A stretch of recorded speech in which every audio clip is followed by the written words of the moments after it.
வணக்கம்.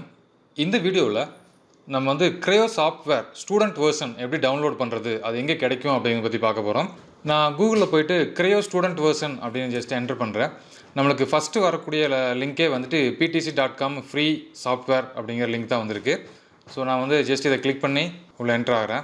ஜஸ்ட் நீங்கள் என்ட்ரு ஆனதையும் இதில் டாப்பில் பாருங்கள் Creo ஃபார் ஸ்டூடெண்ட்ஸ் அப்படின்னு கொடுத்துருக்காங்க. இதில் வந்து உங்களோட name, last name, email address, again confirmation email address, country, so next நம்ம யார் அப்படிங்கிறத டேட்டாஸ் கேட்டிருக்காங்க. அதுக்கு அடுத்தது ஃபோன் நம்பர். ஸோ இந்த ஃபோன் நம்பர் நீங்கள் கொடுத்ததுக்கப்புறம் சப்மிட் கொடுங்க.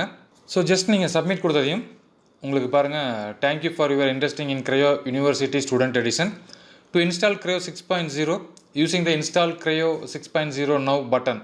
ஸோ ஜஸ்ட் நீங்கள் இந்த இன்ஸ்டால் Creo 6.0 அப்படிங்கிற பட்டன் நீங்கள் கிளிக் பண்ணுறது மூலமாக நீங்கள் வந்துட்டு அதை டவுன்லோட் பண்ணலாம். ஸோ அது மட்டும் இல்லாமல் உங்களுக்கு பாருங்கள் Creo 5.0, 4.0, 3.0 வரைக்கும் கொடுத்துருக்காங்க. இது லோயர் வெர்ஷன் வேணும் அப்படின்னாலும் நீங்கள் இந்த இடத்துல கிளிக் பண்ணி டவுன்லோட் பண்ணிக்கலாம். ஸோ நீங்கள் கிளிக் பண்ணதே உங்களுக்கு ஒரு PDF ஓப்பன் ஆகிருக்கு. இந்த PDFல ஸோ நம்ம எப்படி இதை டவுன்லோட் பண்ணுறது, எப்படி இன்ஸ்டால் பண்ணுறது, லைசன்ஸ் எப்படி கொடுக்குறது அப்படிங்கிற பற்றியான ஃபுல் டீட்டெயில்ஸ் கொடுத்துருக்காங்க. உங்களுக்கு ஏதாவது இன்ஸ்டால் பண்ணும்போது ப்ராப்ளம் அப்படின்னா நீங்கள் வந்துட்டு PTC.com/academic-program அப்படிங்கிற பிளேஸில் போய் நீங்கள் செக் பண்ணி பார்க்கலாம். அப்படி இல்லை அப்படின்னா நீங்கள் சப்போர்ட் ஃபார்ம் கொடுத்துருக்காங்க, நீங்கள் அங்கே போய்ட்டு கூட உங்களுடைய கொரிஸை வந்து நீங்கள் அதில் சப்மிட் பண்ணலாம். ஸோ ஜஸ்ட் நீங்கள் அதை ஃபஸ்ட் இருக்கக்கூடிய டவுன்லோடு த PTC Creo 6.0 TVD இமேஜ் அப்படின்னு கொடுத்துருக்காங்க. அதை ஜஸ்ட் நீங்கள் கிளிக் பண்ணுங்கள். அதை கிளிக் பண்ணதையும் உங்களுக்கு இந்த பேஜ் ஓப்பன் ஆகும். இந்த பேஜில் உங்களோட யூசர் நேம், பாஸ்வேர்டு என்டர் பண்ணிவிட்டு லாகின் பண்ணுங்கள். ஸோ உங்களுக்கு யூசர் நேம், பாஸ்வேர்டு இன்னும் நம்ம கிரியேட் பண்ணியிருக்க மாட்டோம். இது கீழே பார்த்தீங்க அப்படின்னா கிரியேட் அன் அக்கௌண்ட் அப்படின்னு சொல்லி ஒரு லிங்க் கொடுத்துருக்காங்க. ஸோ இந்த லிங்கை கிளிக் பண்ணுங்கள். இந்த லிங்கை நீங்கள் கிளிக் பண்ணதையும் உங்களுக்கு வந்துட்டு create a new PTC support account அப்படின்னு ஒரு அக்கௌண்ட் ஓப்பன் ஆகும். அதுக்கு உங்களோட நேமு, இமெயில் அட்ரஸ், ஸோ இதில் சம் டேட்டாஸ், உங்களுடைய பர்சனல் இன்ஃபர்மேஷன் கேட்குறாங்க. ஸோ நீங்கள் ஸ்கூலிங்ஸ் இதை பற்றியெல்லாம் நீங்கள் எந்த ஸ்டேட்டு, உங்களோட யூசர் நேம், பாஸ்வேர்டு இதெல்லாம் நீங்கள் கொடுத்து என்டர் பண்ணி கிரியேட் அக்கௌண்ட் பண்ணிட்டீங்க அப்படின்னா உங்களுக்கு அக்கௌண்ட் கிரியேட் ஆயிரும். ஸோ அக்கௌண்ட் கிரியேட் ஆனதுக்கப்புறம் ஸோ நெக்ஸ்ட்டு வந்துட்டு இந்த ஃபஸ்ட்டு இருக்கக்கூடிய டவுன்லோட் பண்ணக்கூடிய இந்த லிங்கை கிளிக் பண்ணுங்கள். இந்த லிங்க் நீங்கள் கிளிக் பண்ணதையும் உங்களுக்கு வந்துட்டு இந்த ப்ரோக்ராம் லாகின் பண்ண சொல்லி கேட்கும். நீங்கள் ஜஸ்ட்டு உங்களோட யூசர் நேம், பாஸ்வேர்டு வச்சு லாகின் பண்ணுங்கள். லாகின் பண்ணதுக்கப்புறம் ஒரு டேர்ம்ஸ் அண்ட் கண்டிஷன்ஸ் கொடுத்துருக்காங்க. ஸோ நீங்கள் வேணும் அப்படின்னா படித்து பாருங்கள். ஸோ செக் பாக்ஸ் கொடுத்துருக்காங்க. ஜஸ்ட் நீங்கள் செக் பாக்ஸை கிளிக் பண்ணிவிட்டு கண்டினியூ கொடுங்க.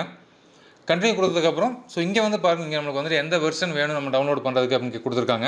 வித் ஃபைல் நேமோட இதோட மெமரி கெப்பாசிட்டி எவ்வளோ அப்படிங்கிறது கொடுத்துருக்காங்க. அது மட்டும் இல்லாமல் இதில் 2 ஆப்ஷன் கொடுத்துருப்பாங்க. ஒன்று வந்துட்டு Windows 64 DVD அப்படிங்கிறது, இதுதான் வந்து சாஃப்ட்வேர்.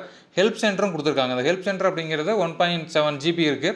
ஸோ நீங்கள் ஒர்க் பண்ணும்போது ஏதாவது சந்தேகங்கள் வந்துச்சு அப்படின்னா அதை நீங்கள் கிளிக் பண்ணி செக் பண்ணிக்க முடியும்.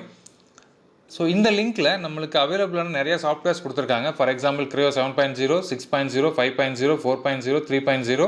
அது மட்டும் இல்லாமல் MathCAD Prime 6.0, MathCAD 5.0, so Creo View 6, Creo View 3, so இதெல்லாம் கொடுத்துருக்காங்க.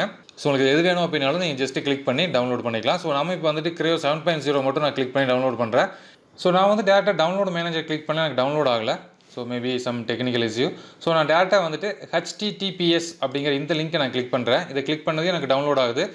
ஸோ எங்கே சேவ் பண்ணணும் அப்படின்னு கேட்குது. ஜஸ்ட் நான் வந்துட்டு ஒரு இடத்துல சேவ் பண்ணுறேன். ஸோ இது வந்து 3.6 GB இருக்குது. ஸோ ஒன்ஸ் டவுன்லோட் ஆனதுக்கப்புறம் நீங்கள் ஜஸ்ட் நெக்ஸ்ட் பட்டன் கொடுத்தீங்க அப்படின்னா போதும். ஸோ உங்களுக்கு ஏதாவது இன்ஸ்டாலேஷனில் சந்தேகம் இருந்தது அப்படின்னாலும் இங்கே உங்களுக்கு கொடுத்துருக்காங்க. ஸோ இது ஃபுல்லாக டவுன்லோட் ஆனதுக்கப்புறம் ஸோ ஜஸ்ட் நீங்கள் இந்த செகண்ட் ஆப்ஷனை ஒரு டைம் படித்து பாருங்கள். ஸோ நீங்கள் முன்னாடியே ஏதாவது Creo இன்ஸ்டால் பண்ணியிருந்தீங்க அப்படின்னா அந்த ப்ரீவியஸ் லைசன்ஸ் எல்லாம் வந்து டெலிட் பண்ண சொல்கிறாங்க. ஸோ நீங்கள் டெலிட் பண்ணதுக்கப்புறம் நம்ம டவுன்லோட் பண்ண இந்த MET100 win அப்படிங்கிற இந்த ஃபோல்டரை வந்துட்டு அன்ஜிப் பண்ண சொல்கிறாங்க. அன்ஜிப் பண்ணதுக்கப்புறம் அதில் வந்து செட்டப்னு ஒரு ஃபைல் இருக்கும். செட்டப் அப்படிங்கிற ஃபைலை ரன் பண்ணுங்கள். செட்டப் ஸ்டூடெண்ட் அப்படிங்கிற ஃபைலை வந்து ரன் பண்ண வேண்டாம் அப்படின்னு கொடுத்துருக்காங்க. ஸோ கேர்ஃபுல்லாக பார்த்து எக்ஸ்ட்ரா ஃபைல்ஸ் இருந்தாலும் நீங்கள் ரன் பண்ணாமல் செட்டப் அப்படிங்கிற ஃபைலை மட்டும் ரன் பண்ணுங்கள். ஸோ அது ரன் பண்ணதுக்கப்புறம் அப்படி Creo உங்களுக்கு வந்துட்டு லைசன்ஸ் கேட்கும். ஸோ அந்த டைமில் வந்து உங்களுக்கு பாருங்கள், இந்த PDFலேயே வந்து லைசன்ஸ் கொடுத்துருக்காங்க. ஸோ இதை நீங்கள் காப்பி பண்ணி அந்த இடத்துல பேஸ்ட் பண்ணிவிட்டு ஜஸ்ட் நெக்ஸ்ட் பட்டன் ப்ரெஸ் பண்ணுங்கள். ஸோ நீங்கள் கண்டினியூஸாக நெக்ஸ்ட் பட்டன் கொடுத்தீங்க அப்படின்னா உங்களுக்கு ஃபுல்லாக வந்து இன்ஸ்டால் ஆயிரும். ஸோ லாஸ்ட்டாக வந்துட்டு சக்ஸஸ்ஃபுல்லி அப்படிங்கிற மெசேஜ் வரும். அதுக்கப்புறம் நெக்ஸ்ட் கொடுத்தீங்க அப்படின்னா அந்த விண்டோ க்ளோஸ் ஆயிரும். ஸோ அதுக்கடுத்தது உங்களுடைய டெஸ்க்டாப்பில் இந்த Creo 7.0 ஆர் 6.0 நீங்கள் எது டவுன்லோட் பண்ணுறீங்களோ அந்த வெர்ஷன் வந்துருக்கும். ஜஸ்ட் நீங்கள் டபுள் கிளிக் பண்ணி அதை நீங்கள் வந்துட்டு ஓப்பன் பண்ணி ப்ராக்டிஸ் பண்ண ஆரம்பிக்கலாம். ஸோ இனிமேல் தொடர்ந்து வரக்கூடிய Creo டியூட்டோரியல்ஸை பாருங்கள், நிறைய ப்ராக்டிஸ் பண்ணுங்கள், Creoவில் நிறையா கற்றுக்குங்க. நன்றி, வணக்கம்.